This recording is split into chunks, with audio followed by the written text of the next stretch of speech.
Vamos a hacer el día de hoy un resumen del tema de índice biespectral, contestando las dos preguntas que sería ¿qué es el índice biespectral y cómo se interpreta? El menú de los temas consiste en fragmentar en 4 partes. Primero, los conceptos generales, posteriormente, ¿qué es el BIS? Para luego concentrarnos en cómo se interpreta la información obtenida con este dispositivo y al final hacer un resumen de los mensajes para llevar a casa. En cuanto a conceptos generales, recordemos de que el estado de anestesia no es como lo que conocemos en la actualidad. De hecho, en 1846 el concepto de anestesia era bastante distinto al que tenemos en la actualidad. Cuando William Morton realizó la primera demostración de las propiedades anestésicas del éter el 16 de octubre de 1846 en el anfiteatro del Hospital General de Massachusetts, Gilbert Abbott, que fue operado exitosamente. Sin embargo, él en el procedimiento refirió de que estuvo por momentos despierto, aunque no experimentó dolor. Eso sería inaceptable en la actualidad, pero los estándares de aquel entonces se toleraba ese tipo de malos resultados. Hoy en día, no solamente tenemos que garantizar que el paciente esté inconsciente, sino que debemos controlar también la profundidad de este estado de la inconsciencia, desde una anestesia excesivamente profunda hasta que el paciente logre recuperar su estado de conciencia. Y para ello, lo más evidente es que el sistema nervioso a través de la corteza cerebral se manifiesta con ondas electroencefalográficas. Y si podemos registrar las ondas electroencefalográficas, podríamos estar conociendo qué tan profundo está el estado de hipnosis del paciente. Para ello, debemos conocer el aparato que hace este trabajo por nosotros y es el monitor BIS. ¿Qué es lo que hace el monitor BIS? Cuando se toma un electroencefalograma, se coloca una serie de electrodos. Aquí se ve una gran cantidad de electrodos que se logra colocar sobre el cuero cabelludo del paciente a través de una malla. Y el aparato empieza a comparar los diferentes movimientos, diferentes tipos de ondas, analizando su amplitud, analizando su frecuencia y despliega en la pantalla un trazo semejante a este. Muchos canales, ondas que a veces son difíciles de interpretar para nosotros porque hay que analizar no solamente la frecuencia, sino también la amplitud y también la potencia o el poder.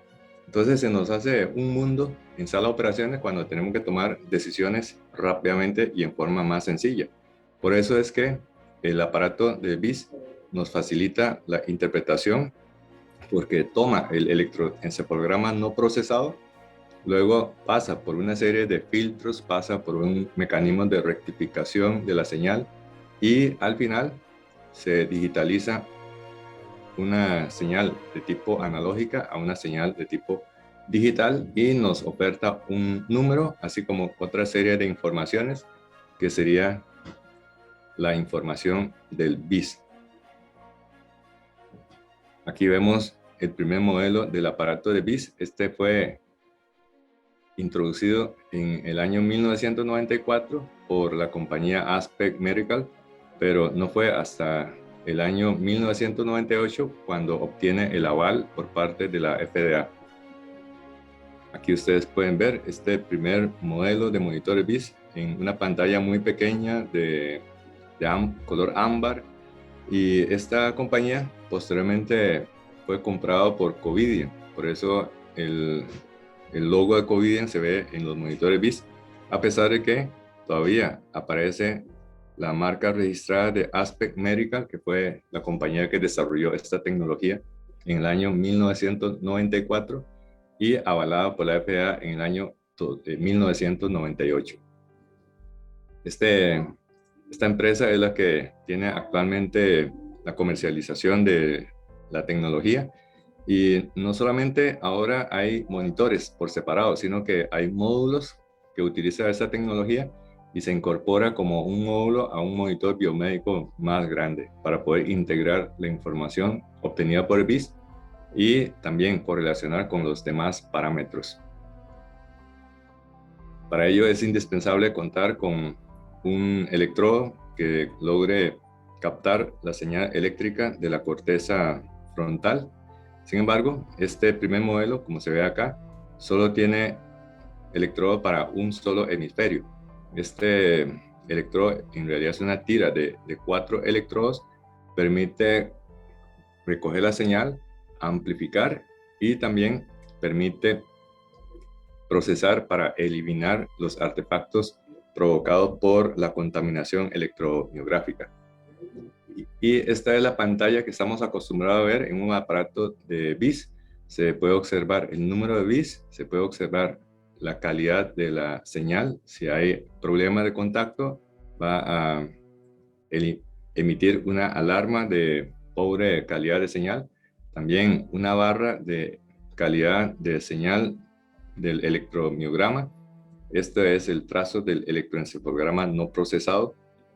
Y también tiene una serie de menús que nos permite desplegar diferentes tipos de información. En este caso, esta parte se desplegó la tendencia a lo largo del tiempo del número de bits en color amarillo y también la intensidad de la señal electromiográfica en una línea de color naranja.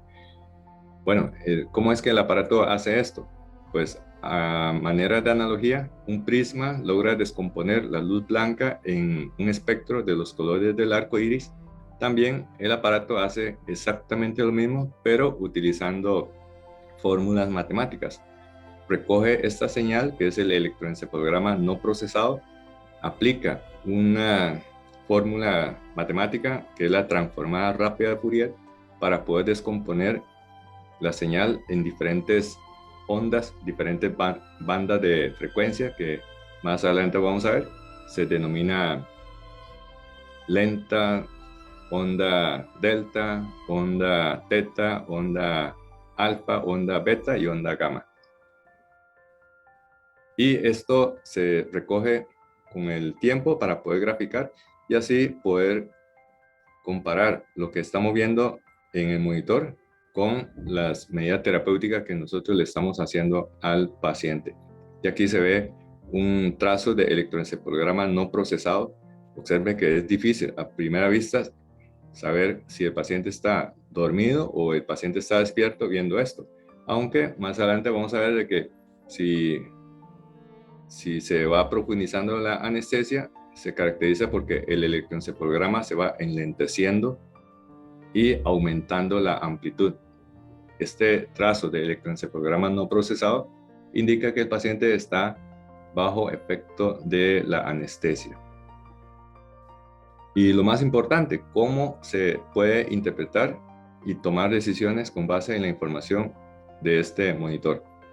Para ello, debemos conocer que existen parámetros básicos que nos oferta el monitor, que serían estos 4, el número de bits, el trazo de electroencefalograma no procesado, la señal electromiográfica y la tasa de supresión, así como la sumatoria del tiempo total de supresión. Vamos a ver esta pantalla. De esta pantalla, lo que observamos y resaltado en número muy grande es el número BIS. Aquí está en 98, eso significa que el paciente está completamente despierto. El valor de BIS está en un espectro de 0 hasta 100, no tiene unidades, siendo 0 el estado más profundo y 100 el estado más despierto. Acá, viendo este número, significa que el paciente está completamente despierto y además podemos ver cómo aquí hay ciertos artefactos. Eso es importante cuando conectamos por primera vez el monitor. El monitor a cada rato activa la alarma de artefacto, pero en realidad este artefacto es esperable en el contexto de un paciente que tiene un valor de BIS alto. ¿Por qué? Porque acá vemos estos artefactos que activaron la alarma en el monitor, pero no fue por mal contacto, sino porque el paciente está parpadeando. Evidentemente, si el paciente está parpadeando, tiene que estar despierto. Acá tenemos el otro contexto. Se puede ver cómo el valor de BIS de 98 ahorita está en 40. el electroencefalograma ya está con frecuencia más baja, con amplitud mucho mayor que el caso previo, y la interpretación de esta captura de pantalla es que el paciente está anestesiado y que no existe riesgo de conciencia.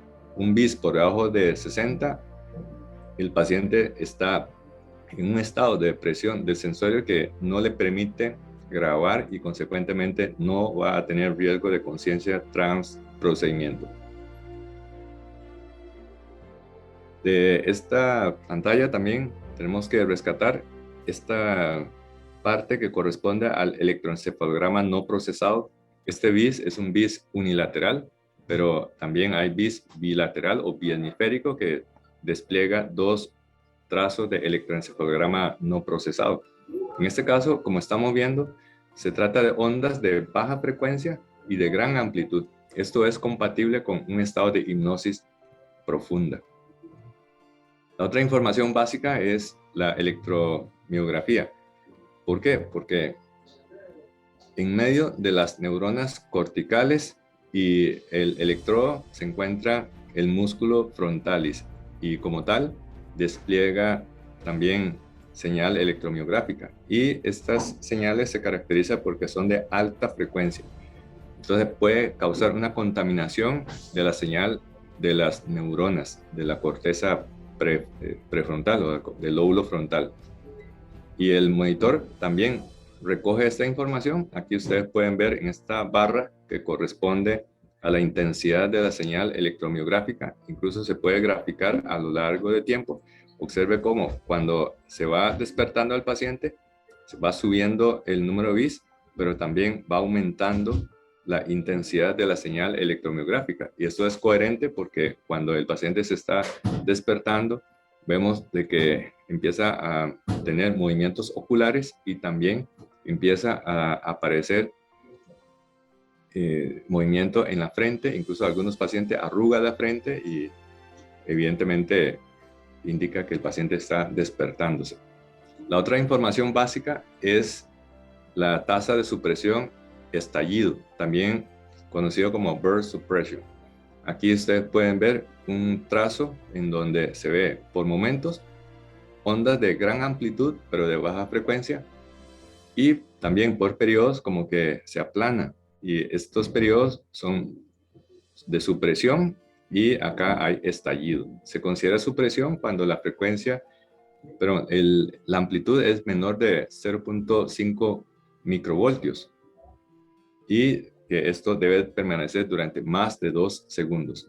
Y así, cuando sumamos en un minuto, podemos saber cuánto tiempo estuvo con periodo de estallido y cuánto tiempo estuvo con periodo de supresión. Acá podemos ver una pantalla de un paciente con COVID que estaba con sedación. Esta situación no es inusual, más bien diría que es demasiado frecuente. Vean cómo el paciente tiene un BIS de 27. Si uno ve esto, prácticamente se puede meter en cirugía cardíaca y se le puede hacer una estenotomía, el paciente ni va a reaccionar. Tiene 27 y vea cómo por momento aquí está prácticamente plano y luego hay estallido. Y tiene un 23% de tasa de supresión estallido. O sea, en el caso de un trazo así, el 23% del tiempo estuvo con supresión electroencefalográfica. Esto es demasiado profundo.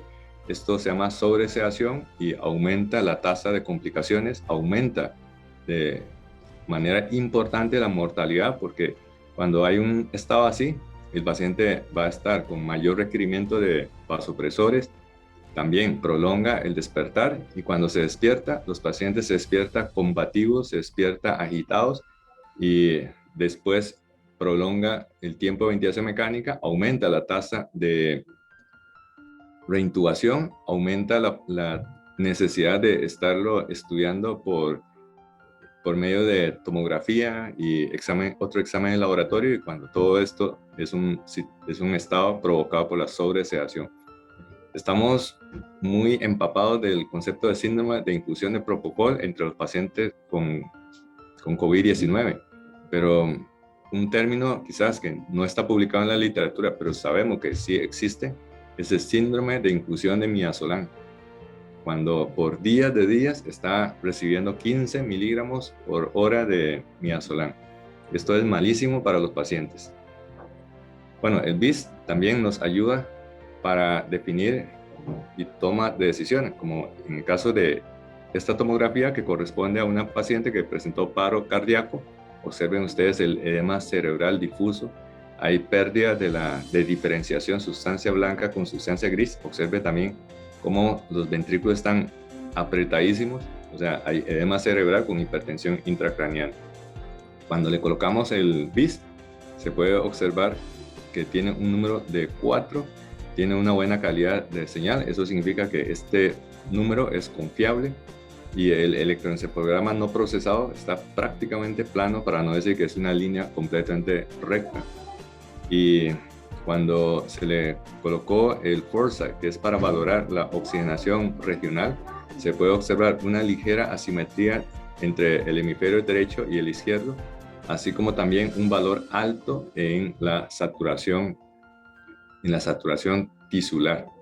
Esto recoge la oxigenación en los primeros 2.5 centímetros de profundidad de la corteza cerebral. Eso indica que junto con un BIS de 0.7, indica que la paciente ya está en muerte encefálica. Y esto correlaciona con la exploración clínica. Tiene midriasis reactiva, no tiene movilidad, no tiene respuesta, está completamente flácida, y con esto se abrió el proceso para la donación cadavérica, que finalmente se pudo obtener el hígado para ser trasplantado en una receptora que dichosamente tuvo una respuesta muy adecuada al trasplante de hígado. Bueno, si nosotros tomamos este electroencefalograma no procesado y si podemos fragmentar este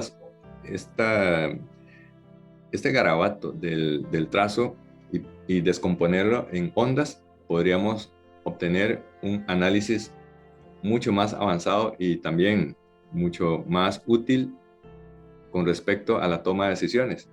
Y esto consiste en lo siguiente: tomamos el electroencefalograma no procesado, se hace la transformada de Fourier, y si ese aparato logra descomponer en diferentes ondas de frecuencia y amplitud diferente, eso se llama bandas de frecuencia. Tenemos las ondas delta, las ondas teta, las ondas alfa y las ondas beta, con frecuencias y amplitud variable. Entonces, con esa información podríamos obtener algo mucho más interesante, inclusive, que sería la interpretación de los parámetros avanzados. Recordemos de que existe bandas de espectro de frecuencia que incluye desde frecuencias bajas como las ondas lentas, las ondas delta, las tetas, las ondas alfa, que ya tienen mayor frecuencia, las beta, que tienen mucho mayor frecuencia, y las de más alta frecuencia son las ondas gamma. Y cada una de esas ondas traduce un escenario diferente. Por ejemplo, en el caso de las ondas delta, indica de que el paciente está en un estado de sueño. Las ondas teta se presentan en una persona que está bajo estado de meditación. Las ondas alfa indica que la persona está despierta con los ojos abiertos. Cuando cierra los ojos, pero está concentrado y además despierto, se registran las ondas beta, y las ondas de mayor estado de alerta corresponde a las ondas gamma, que como ustedes ven son de muy alta frecuencia.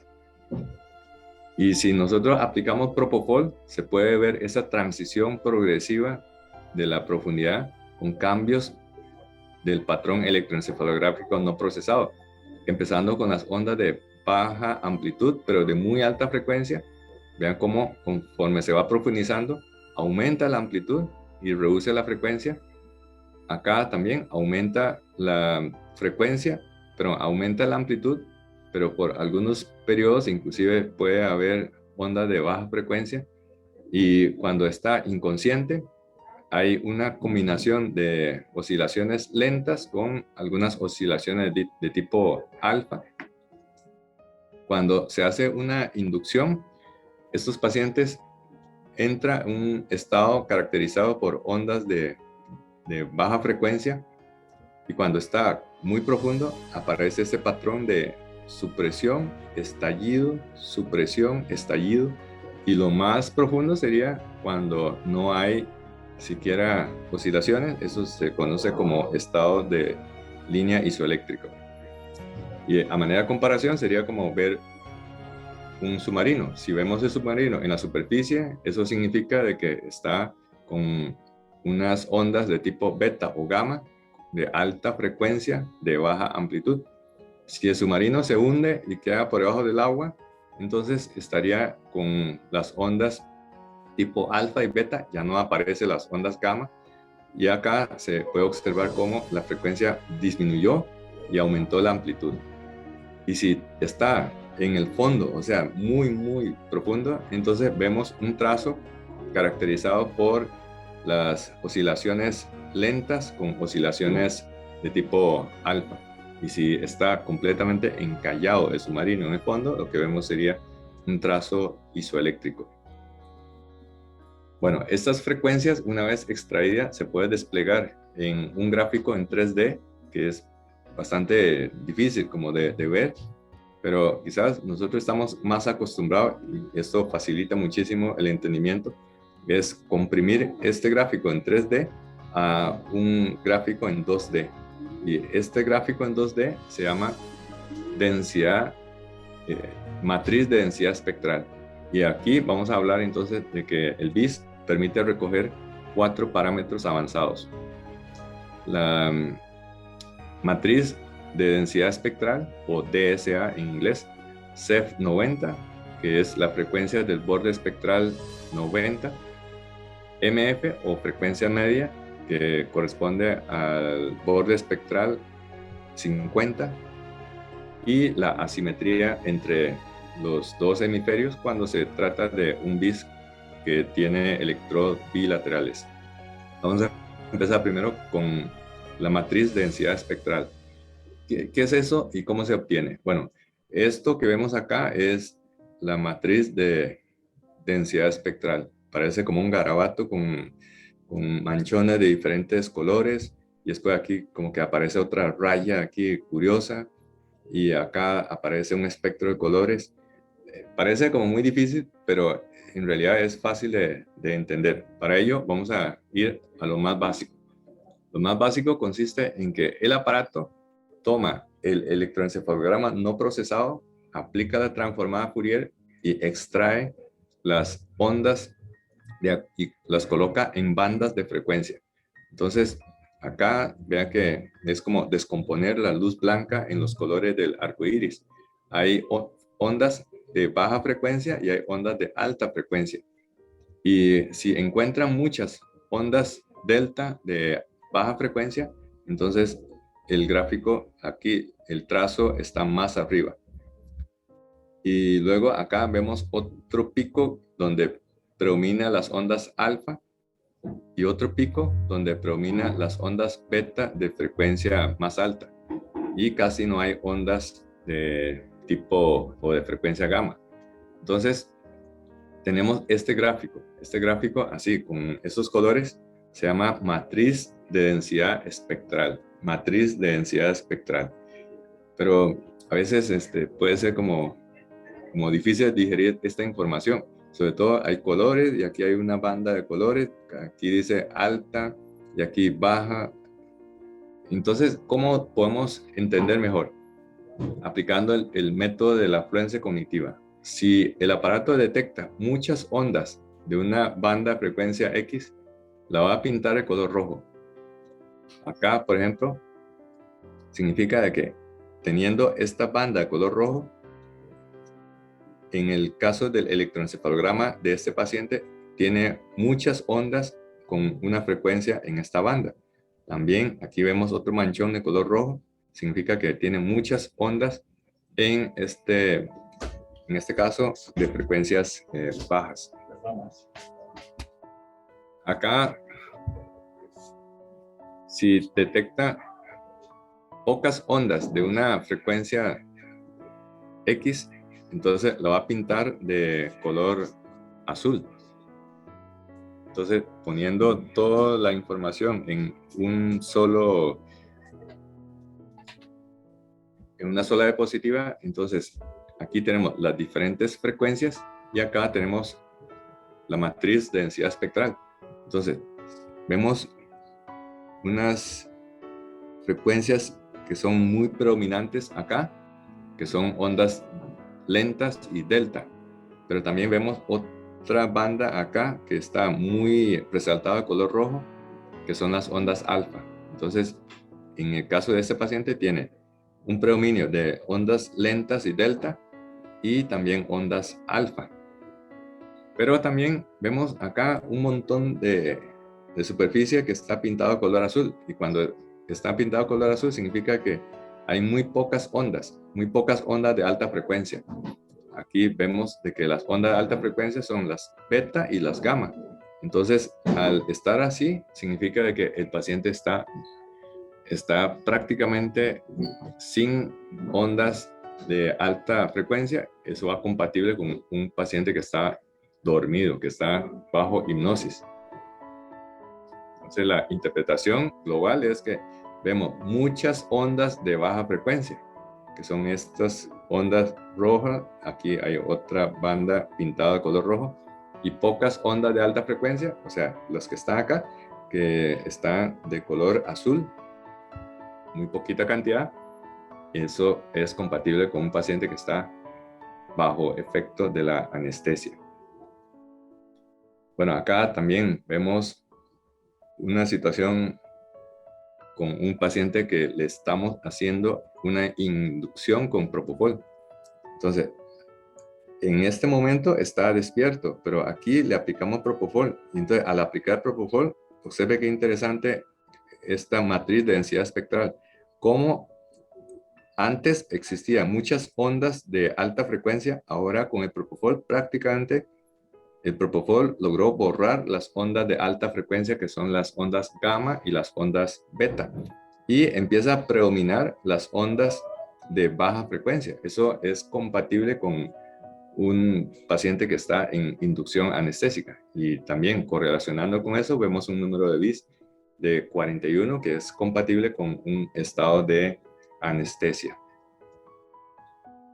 Cuando hacemos una inducción con propofol y mantenimiento, aparece un gráfico. Este es el electroencefalograma no procesado. Observe que es como difícil de saber qué es lo que está pasando, pero cuando vemos la matriz de densidad espectral, observamos como después de la inducción aparece esta banda que corresponde a las ondas de la frecuencia beta,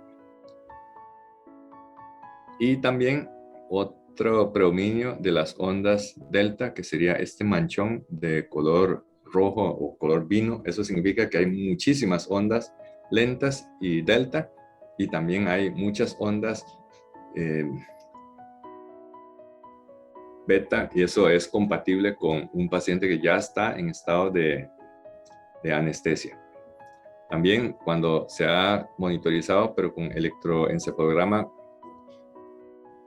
con 16 canales, se puede observar cuando una persona está completamente despierta, hay un predominio de ondas alfa en las regiones posteriores. Cuando entra en estado de inconsciencia, se desplaza y hay predominio de las ondas alfa en la parte anterior. Esto es lo que se le conoce como el fenómeno de la anteriorización de las oscilaciones alfa. Este concepto está ampliamente descrito en las publicaciones del Dr. Emily Brown de la Universidad de Harvard.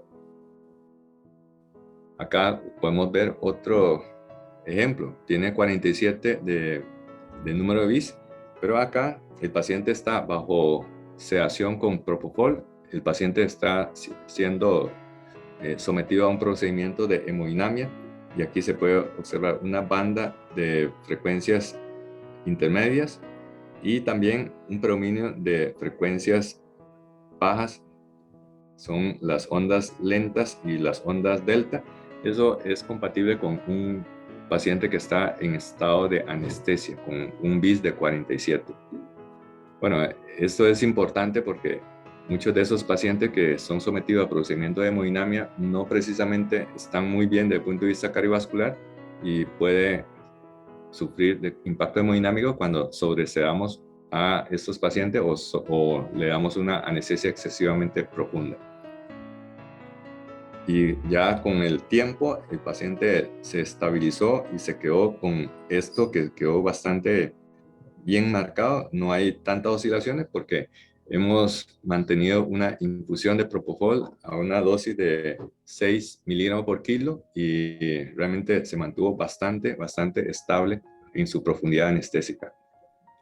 Pero cuando queremos despertarlo, se cerró el propofol, obviamente baja la propofolemia y empieza a cambiar el patrón de esta matriz de densidad espectral.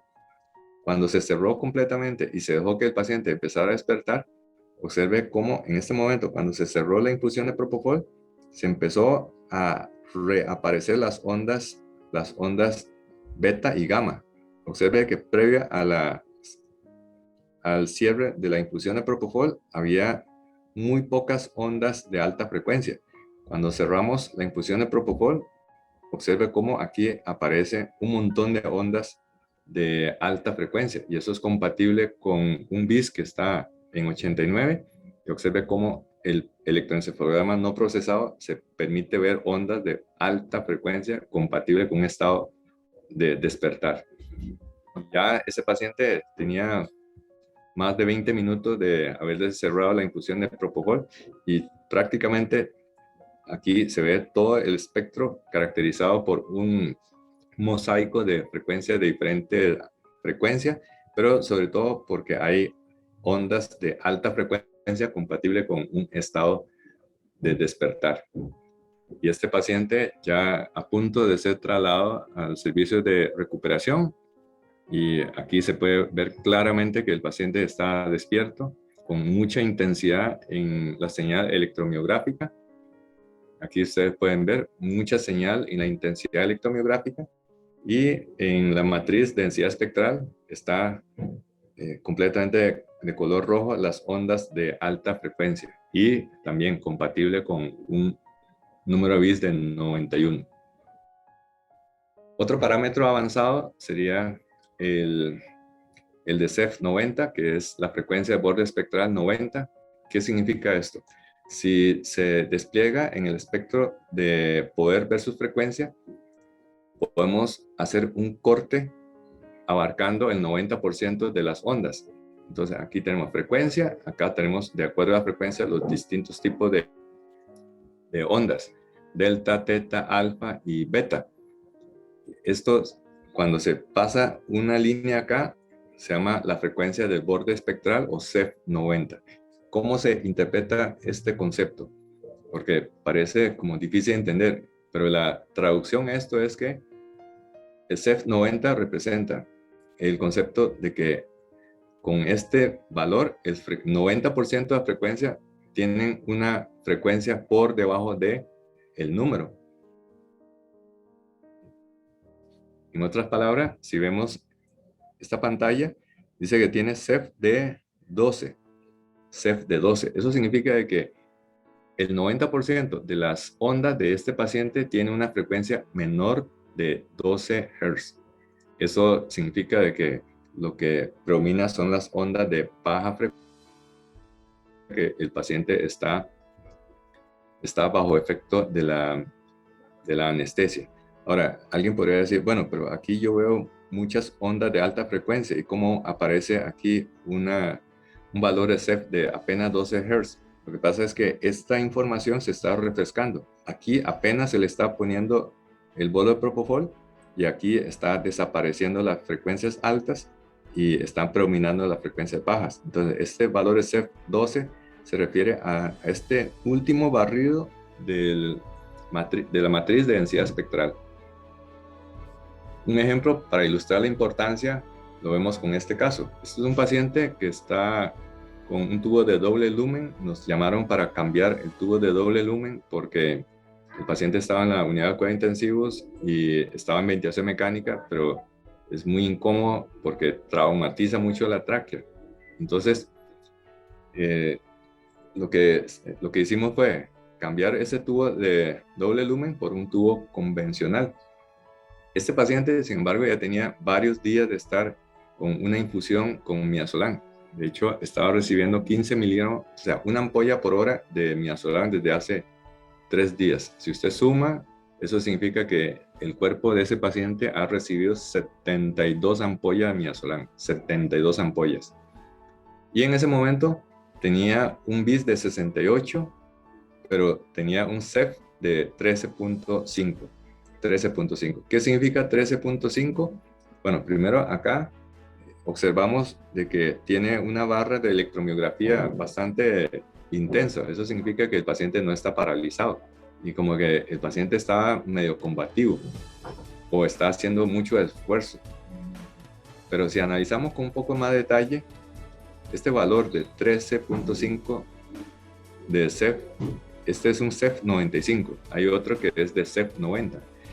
Entonces, eso significa que 13.5 ¿a qué corresponde? Corresponde a frecuencias lenta, delta, teta y alfa. No corresponde a frecuencias gamma y beta, que sería un paciente muy despierto. Y además, hay que interpretar globalmente. Cuando vemos el ventilador, está haciendo esto. Esto se llama trigger reverso. Trigger reverso, que se presenta cuando un paciente está ultra, mega, hiper sedado.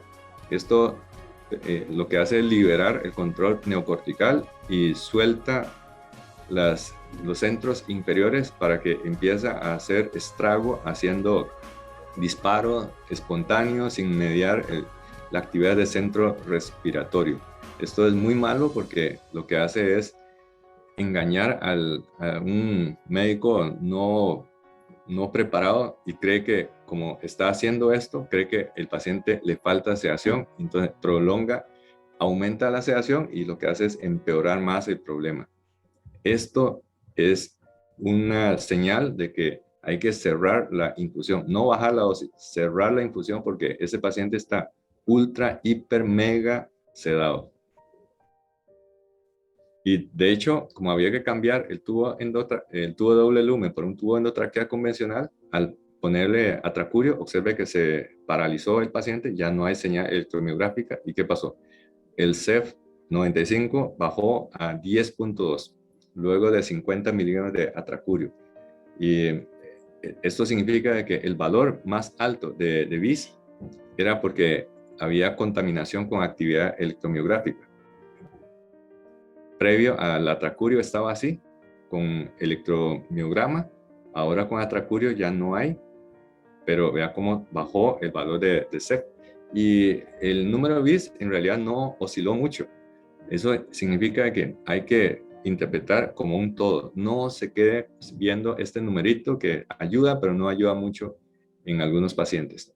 Entonces, el mensaje que tenemos que llevar es que la contaminación con electromiografía lo que hace es aumentar el número de BIS y puede llevar a la confusión de que el paciente se está despertando, pero hay que interpretar mejor el trazo de electroencefalograma no procesado, así como el análisis avanzado con el concepto de CEF 90. Observe este caso también es muy malo lo que está sucediendo con este paciente.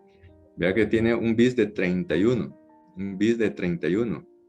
Esto significa que el paciente está excesivamente sedado y esto está ocurriendo en muchos pacientes que están en ventilación mecánica, especialmente en la pandemia por COVID-19.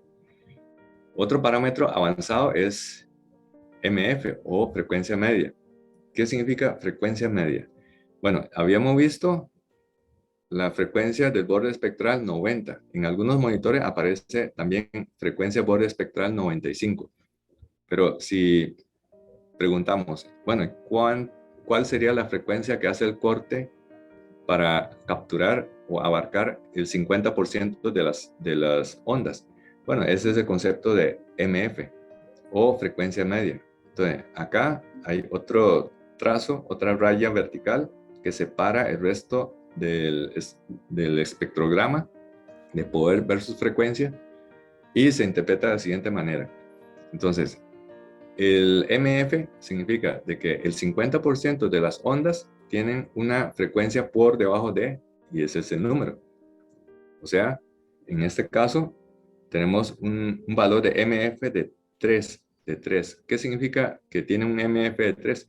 Que el 50% de las ondas, el 50% de las ondas tiene una frecuencia de 3 Hz o menos. O sea, ese paciente, independientemente de este valor de BIS, este paciente ya está muy, pero muy anestesiado. Profundo su hipnosis. Y esto se leyó acá. Acá se le empezó a poner una infusión de un bolo de propofol y cambió completamente el patrón de la matriz de densidad espectral. Y por último, tenemos el otro parámetro avanzado que es la asimetría. La asimetría. La asimetría consiste en comparar el número de bits de un lado con el número de bits del otro lado. Y acá se ve en el centro el índice de asimetría. Aquí se puede ver esto de asimetría. En condiciones normales se acepta pequeñas variaciones porque aquí, por ejemplo, dice bis del lado izquierdo, que es de 49, pero si el bis está en el lado derecho y también mide y registró 49, entonces la simetría sería de 0. Pero si en el lado izquierdo mide 49 y en el lado derecho midió 40, entonces esta diferencia se expresa en porcentaje y se grafica acá. Ahora, ¿cuánto es relevante y cuánto es el valor que hay que preocupar?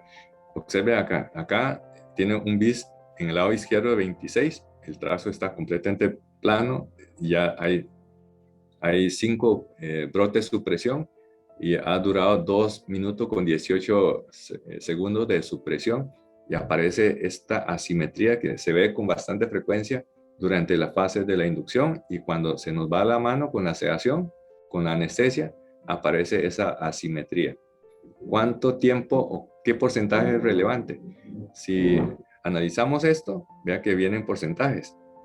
Entonces, este porcentaje de asimetría es relevante cuando supera el 50%.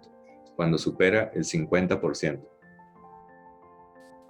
En el caso de anestesia de un paciente, en realidad no tiene especial importancia, pero sí en algunos otros pacientes en donde la asimetría claramente indica de que algo está mal.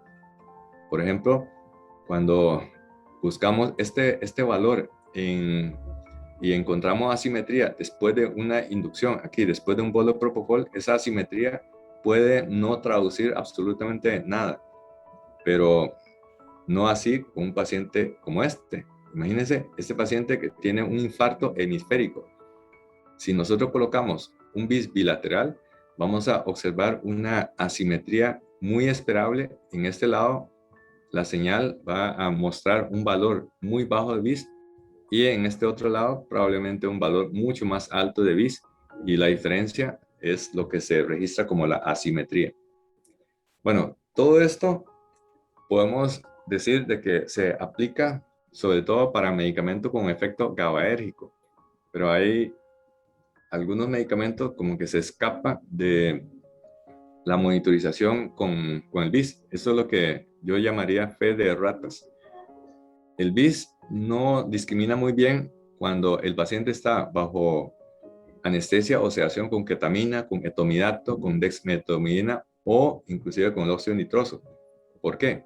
Porque el BIS se estudió y se estandarizó básicamente para aquellos medicamentos que actúan potencializando el sistema GABAérgico y específicamente la vía tálamo-cortical.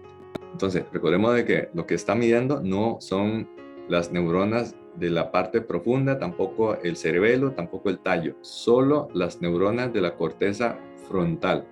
Y esta neurona corteza frontal se activa por medio del tracto tálamo cortical. Tálamo cortical. Entonces, mide muy bien y estudia muy bien y analiza muy bien medicamentos GABAérgicos, como el caso de Propofol. Incluso, de hecho, se puede observar una banda de ondas lentas y delta acá, y también unas ondas u oscilaciones beta, como se ve acá, que es la huella de la matriz de densidad espectral para el Propofol. Acá podemos ver un ejemplo. Tiene un BIS de 49, le metimos un bolo adicional de Propofol en este momento que fue de 40 miligramos intravenoso, porque queríamos profundizar aún más la anestesia. El paciente estaba con una presión un poco más alta, y entonces queríamos profundizar más. Cuando le pusimos el bolo de Propofol, observe que súbitamente, aparte que bajó el CEP, esta línea de color blanco, también apareció un manchón de la banda que corresponde a las frecuencias de tipo alfa y beta. Entonces parece paradójicamente como que si el paciente estuviese despertando, porque las ondas alfa lo asociamos y las ondas beta lo asociamos con un despertar, pero en realidad eso hay que interpretar globalmente como tal. Entonces recordemos de que cada medicamento, cada hipnosedante va a producir su propia huella en la matriz de densidad espectral. Por eso es que hay fe de ratas, porque, por ejemplo, la ketamina que actúa sobre el sistema límbico, no es un medicamento GABAérgico directo como sería el Propofol, como sería el midazolam, y produce un patrón de densidad, de matriz de densidad espectral muy diferente, y más bien aparece luego de un bolo de ketamina una banda que corresponde a las frecuencias altas. Entonces, ¿cuál es el mensaje importante cuando vamos a sedar a un paciente con ketamina? No espere que el valor de BIS vaya a bajar. Más bien, paradójicamente, puede aparecer un incremento del valor de BIS. Entonces, si tenés un paciente que está con sedación con ketamina y el valor de BIS está en 70, no hay que llevarse la idea de que el paciente está despierto. Si no contamos con esta herramienta del análisis de la matriz de densidad espectral, podemos estar incurriendo en el error de que el paciente no está bien sedado y empezamos a subir la dosis de ketamina, o incluso peor, empezamos a agregarle otras cosas como midazolam, y si no bajo el valor de BIS, entonces le metemos Precedex, y si no, entonces coasociamos con 4 medicamentos del Propofol. Esto sucede con alguna frecuencia, sucede con mucha frecuencia en la actualidad, y es un llamado a la acción que tenemos que estudiar la sedación para utilizar correctamente en los pacientes con ventilación mecánica y COVID-19. Acá se puede ver también cuando utilizamos sevoflurano, aparece otra huella dactilar en la matriz de densidad espectral que es diferente en comparación con la huella que deja el Propofol. Pero también no se nos olvide que hay un sistema más allá del GABAérgico, que es el sistema noradrenérgico. El sistema noradrenérgico, cuyo centro maestro está en el locus ceruleus, proyecta hacia las neuronas de la corteza con el neurotransmisor, la noradrenalina. Cuando hay activación de la vía noradrenérgica, se produce el despertar. Acá está completamente despierto, todas las vías noradrenérgicas están activadas, pero cuando nosotros administramos dexmedetomidina, lo que hacemos es apagar el locus ceruleus, y aparece entonces progresivamente un patrón de sueño cada vez más profundo. Y en el caso de la dexmedetomidina, que se está utilizando con bastante frecuencia en sedación para pacientes en ventilación mecánica por COVID, pero este medicamento produce un cambio en el patrón de distribución. Aumenta las ondas gamma y disminuye las ondas alfa. Y esto es lo que se le conoce como el patrón de uso. Entonces, ese es el trazo electroencefalográfico no procesado. Entonces, aparecen ondas que aumenta la frecuencia, luego disminuye, aumenta y luego disminuye, y ese es el patrón que se le conoce como morfología en forma de uso. Y en la matriz de densidad espectral aparece esta forma que es la huella dactilar de la dexmedetomidina.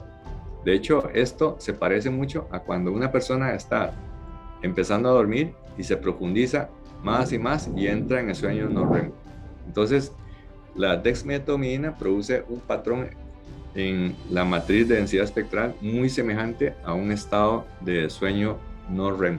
Por eso es que estos pacientes, cuando se despierta, no tiene delirio, como en el caso de los pacientes sedados con fármacos GABAérgicos. Entonces, poniendo todo junto, observe cómo a igualdad de número de bits se puede observar diferente patrón de matriz de densidad espectral.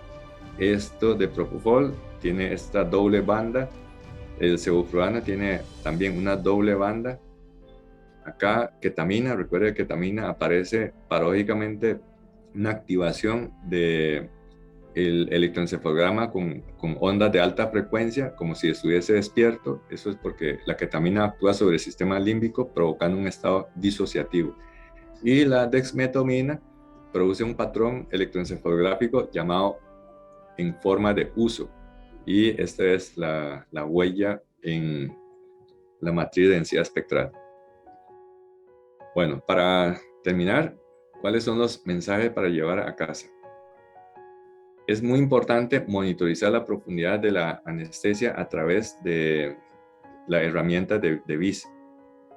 Y dichosamente este aparato nos permite entender con más facilidad el garabato que corresponde al electroencefalograma no procesado por medio de una serie de fórmulas matemáticas. Convierte este garabato en un número, en un gráfico que nos permite entender fácilmente qué es lo que está ocurriendo con el paciente. Y la implementación del BIS es muy útil para evitar el efecto de la montaña rusa o el fenómeno de la montaña rusa, que es cuando sobresedamos. Ahora despertamos el paciente y se nos despertó demasiado, luego le damos un bolo de hipnoseante y se nos fue al suelo y así, ¿verdad? Entonces, si contamos con una herramienta, podemos mantener un paciente sedado o anestesiado en forma más delicada. Y recuerde, cuando hablamos de BIS, no quedarnos únicamente en este número. Este número ayuda, pero no es lo único que existe. Y como ustedes ven, la mayor parte de información que obtenemos no es viendo este número, sino viendo un conjunto de el electroencefalograma no procesado, ver su frecuencia, ver su amplitud, ver la cantidad de señal electromiográfica, ver la tendencia y los cambios con respecto a las medidas farmacológicas, y también interpretar correctamente la matriz de densidad espectral, interpretar correctamente el concepto de CEF 90 y frecuencia media, y también ver si hay o no tasa de supresión. Entonces, recuerden, cuando vamos a monitorizar BIS, hay que sacarle el jugo, no solamente con lo básico, que es el número de BIS, sino también sacarle el jugo con la información avanzada que nos da. Y esto es especialmente importante, y más aún que estamos viendo una gran mortalidad entre los pacientes que están con ventilación mecánica o ECMO con COVID. Muchos de estos casos de malos resultados, eventualmente con una sedación apropiada, podemos disminuir la tasa de malos resultados. Y es algo que causa impacto, porque cuando queremos bajar o aterrizar al paciente que está mejorando desde el punto de vista respiratorio, nos topamos con la desagradable sorpresa de que los pacientes se despiertan malísimo, combativo, peleando, y termina reintubados, termina traqueostomizados, y todo esto incrementa significativamente la mortalidad. Y recuerden que para estar completamente consciente necesitamos que las neuronas tengan un patrón electroencefalográfico caracterizado por ondas de alta frecuencia y de baja amplitud, y eso se refleja en un número BIS alto por encima de 80, Y un estado completo de despertar es lo que necesitamos a la hora de analizar la información dada por el aparato de BIS en nuestros pacientes.